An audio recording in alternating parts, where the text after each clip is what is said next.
حضرت سعد بن ربیع کی وہ بات مجھے یاد آتی ہے، جنگ احد میں حضور کی حفاظت کے لیے لڑتے لڑتے میدان میں ایسے آ گئے تھے کافروں کے کہ آپ کے گوشت کے ٹکڑے اڑ رہے تھے، جسم کے گوشت کے ٹکڑے اڑ رہے تھے۔ میرے آقا دیکھ رہے تھے، شام کا وقت ہوا، احد کا میدان، آوازیں، سناٹا، 70 لاشیں پڑی ہوئی تھی صحابہ کی۔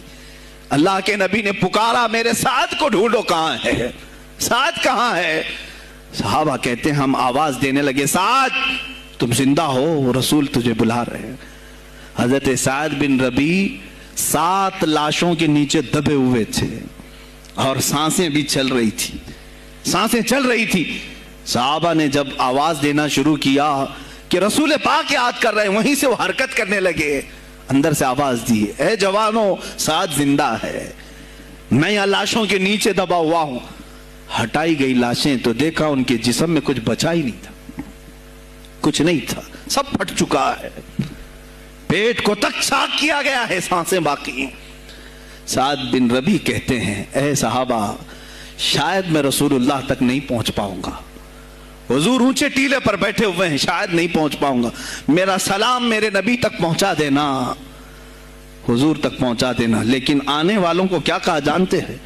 میں اے جوانوں تم سب سے کہوں گا آج کے حالات میں۔ سعد ابن ابی ربیع کہتے ہیں، اے صحابہ میں تو جا رہا ہوں، میری آخری سانسیں ہیں، لیکن اگر تمہاری آنکھیں چمکتی رہی، تمہارے جسموں میں جان باقی رہی، اور میرے نبی پر اگر کسی نے انگلی اٹھائی اور گالی دی، میں قیامت کے دن اسے نہیں چھوڑوں گا۔ اور یاد رکھنا اللہ کی بارگاہ میں تمہارا کوئی عذر قبول نہیں کیا جائے گا اگر تمہارے جیتے جی تمہارے نبی کی ذات پر کسی نے کیچڑ اچھالا۔ حضرت سعد ربیع اتنا کہہ کر کے انتقال ہو گئے، وہ حضور تک پہنچائے بھی نہیں جا سکے۔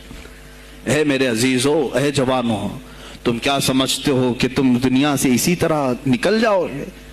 قرآن میں بھی اللہ نے کہا، ام حسبتم ان تدخلوا الجنت، تم یہ سوچ کر کے بیٹھے ہو کہ ہم جنت میں چلے جائیں گے؟ پیر صاحب کا دامن پکڑ لیا ہے، مجھے تو جانا ہی ہے جنت میں، پیر بخشوا دیں گے ہمیں۔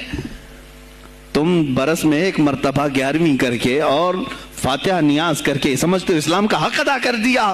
یہاں تمہارے نبی کی عظمت پر روز بروز حملے ہو رہے ہیں۔ آج کفر کھل کر کے آیا ہے سامنے، نہیں دیکھتے آپ؟